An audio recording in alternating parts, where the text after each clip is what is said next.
Hello everybody, welcome back to BTD6. Today, we're going to be using a different microphone. Simply because for reasons undisclosed to me, aka I misplaced them somewhere, I am unable to use my microphone in my headset, so I'm using my backup for the time being. But that is not important. Today we're going to be doing Elite Bloonarius. And, well, I'm sure you could see the map here. This week's not gonna be fun. So I want to jump in here just as we're farming as hard as we possibly can. I get BT6 has become a little bit popular on the channel, which is nice. It's nice to see. But I want to ask to those people who do watch BT6, would you rather the format that I do now, where it's mainly focused about the game, with very small random tangents here and there, or would you rather have one where it's a little bit more long form, but I talk about more, random stuff, channel stuff, life stuff, aka story time, basically. And like, which would you rather do? I'm getting a little bit scared here, these balloons, but just let me know in the comments down below before we get into the actual main tangent of today's video. So the main tangent I want to get into for today's video is Bloonarius. Obviously, Bloonarius is unhaunted this week, and there's some pretty heavy restrictions that make this week's Bloonarius kind of a difficult matter. But I just wanted to ask, you guys in the audience, is Bloonarius a little bit too easy? Because think about it, whenever you compare him to the other bosses, he's kind of, simple. He's kind of very, very straightforward. I'm going to sell one of these guys to get this guy going. But he's very simple, he's very straightforward, and while that is good for some bosses, I went for the wrong crosspath here, oh well. But while that is good for the first boss of the game, because, he is the first boss, he's the OG, which would you rather prefer? Because I feel that Bloonarius, while he is like comfort food, I love seeing him, but I feel he's a little bit too easy for most bosses nowadays. Because most bosses have all these crazy mechanics that make them a problem in their own right. But Bloonarius doesn't really have that. He's just Bloonarius. I mean, like, he's fairly easy. He's fairly straightforward. Just get some bloom popping power and some damage. That's really all about it. And while that is nice, it's always nice to have a simple boss, especially as the first one. Do not set high standards, which I understand.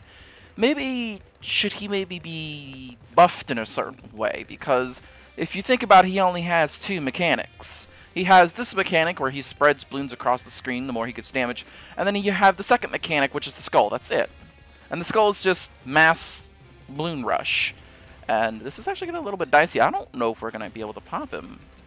This is going to get a little bit this is going to get a little bit tight. So let me know in the comments down below what you may think, if Bloonarius needs like a buff, or he needs like a new mechanic, something, because he's at least in my eyes, he's a little bit too easy. Down goes Tier 1.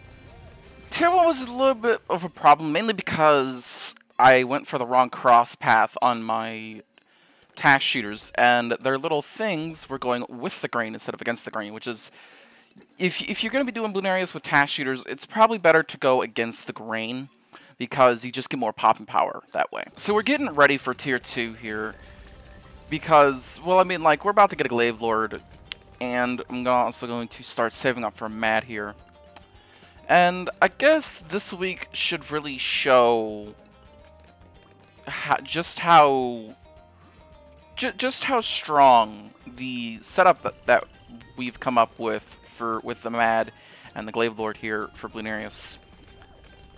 It should really show off how overpowered it is, because I mean, like, if you think about it, right, you have the Mad, which just is mob popping power. It's mob popping power incarnate.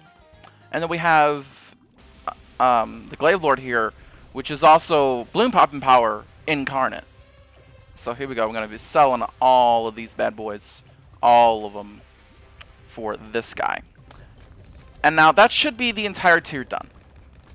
We just keep the Mad focused on Bloonarius here. I'm honestly kind of nervous, so I might go for something else. Probably.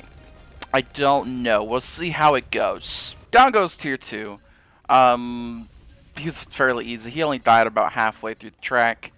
And that should give you an idea of just how overpowered the combo that we could come up with for Bloonarius is. Like, we have the Glaive Lord over here, and then we have the Mad.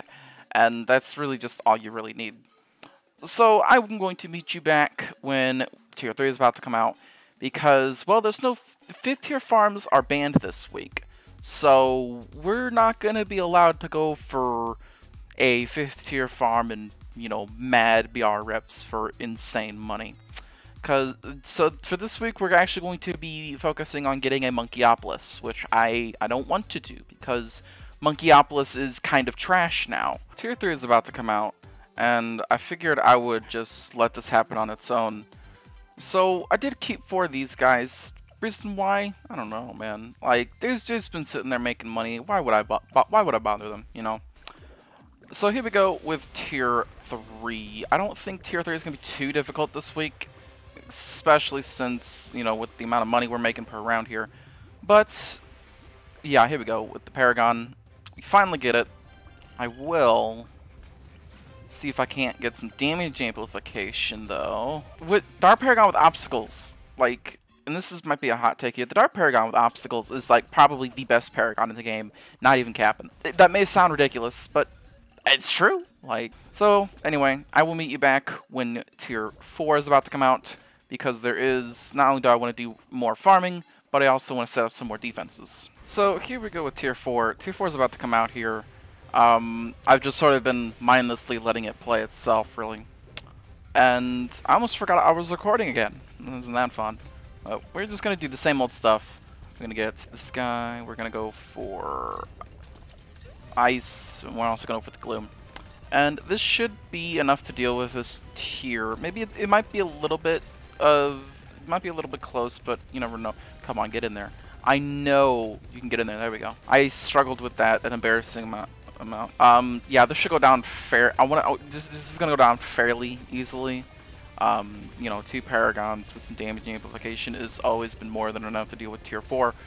For Tier 5, I don't know what I'm gonna do. I might end up ditching both of these Paragons. I probably will end up doing that, because the Ace Paragon is just the boss killer, and the Wizard Paragon is just the boss melter. So I'm probably going to go for those 2 and probably just a bunch of other stuff. I don't know. I haven't decided yet. Alright, so Tier 5 is about to come out.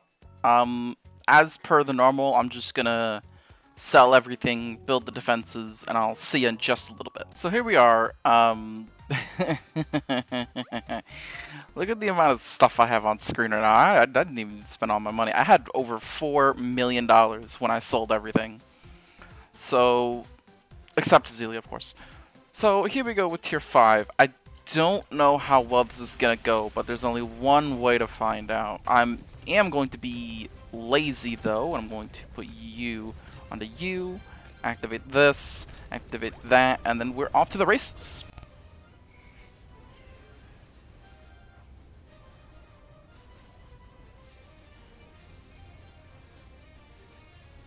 There we go. Down goes Bloonarius.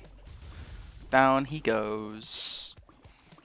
That actually went fairly easily. So that's all for today's video. Do let me know if you think that Bloonarius should receive a buff or not. Also, let me know if you want to see more longer kind of content from me, or just to keep doing what I'm doing.